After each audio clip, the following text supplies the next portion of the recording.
কারণ এই যে ব্লেম গেম, আজকে দেখেন যে ব্লেম গেমের কারণে, দোষারোপের রাজনীতির কারণে আমরা জাতিটা পুরো বিভক্ত হয়ে গেছি। পলিটিক্স অফ ইনহেলিয়েশন, আজকে আমরা দেখেছি যে রাজনীতিতে বেগম জিয়াকে ইনহেলিয়েট করার চেষ্টা করা হয়েছে।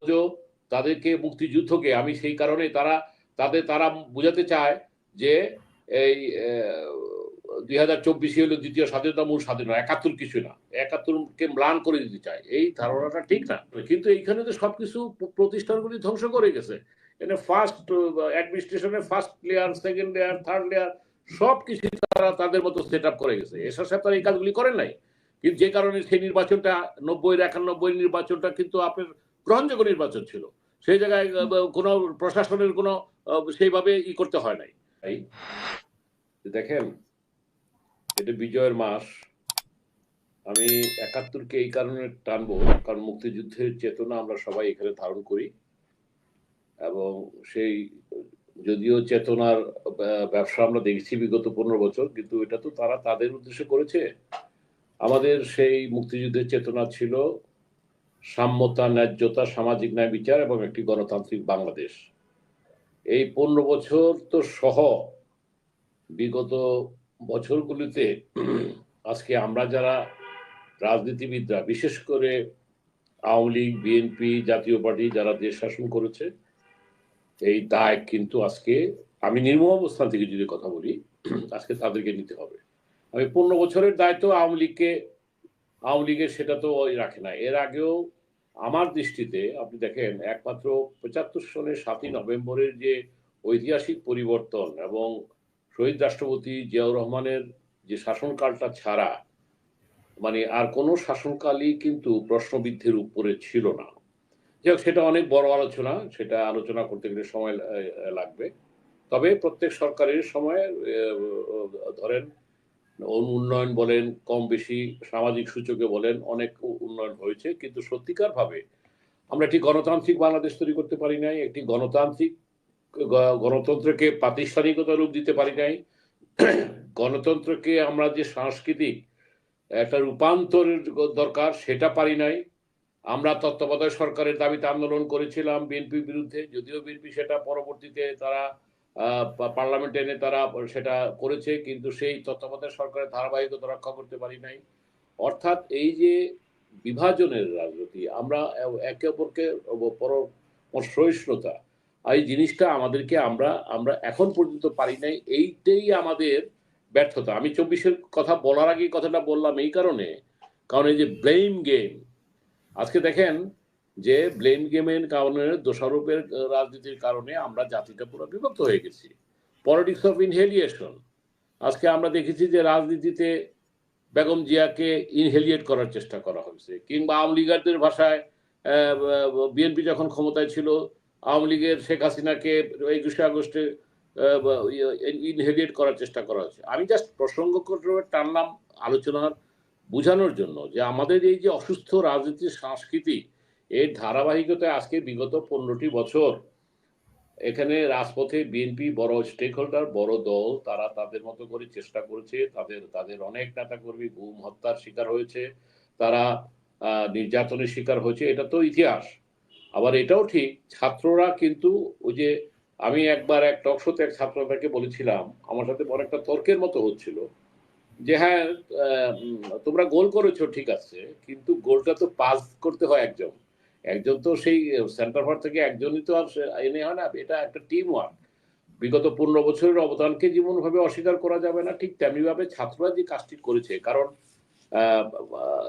এইবারের যে ছাত্রদের আন্দোলনের নেতৃত্বটা ছাত্ররা দিয়েছে, এবং আমি বলবো সেখানে কোনো দৃশ্যমান কোনো রাজনৈতিক নেতৃত্ব ছিল না, যদিও সব রাজনৈতিক দলের উপস্থিতি ছিল, সমর্থন ছিল, সহযোগিতা ছিল, কিন্তু নেতৃত্বে তারা দিয়েছে, এটা অস্বীকার করার উপায় নাই। সেই কারণে আমি বলবো এই মুক্তিযুদ্ধের কথা বলি, সেই কারণে আমাদেরকে মুক্তিযুদ্ধের চেতনা এবং এই 24-এর গণঅভ্যুত্থানের মুক্তিযুদ্ধের চেতনা এবং গণঅভ্যুত্থানের আকাঙ্ক্ষাকে ধারণ করেই আজকে সামনের দিকে এগিয়ে যেতে হবে।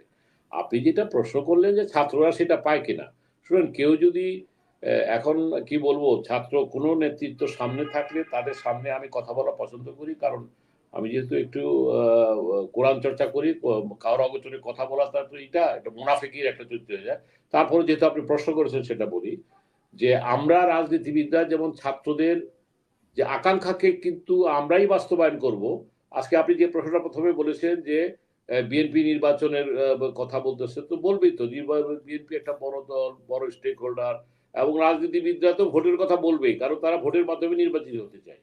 এখন আমি যে প্রসঙ্গে ছিলাম, আপনি যেটা আনলেন যে এদের আস্থা অনাস্থার যে ব্যাপারটা হয়ে গেছে, যে 24-এর অভ্যুত্থানে তারা একটা নতুন দল করতে চাইছে। হ্যাঁ, সেই দল করতেই পারে।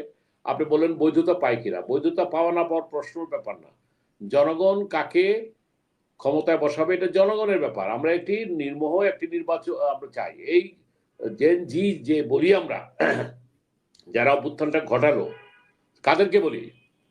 1997 সন থেকে 2013 সন পর্যন্ত যাদের জন্ম, অর্থাৎ 27 বছর এই সময়ে এদের জন্ম, এই জেনজিরা এরা ভোট দিতে পারে না 3 বছরে।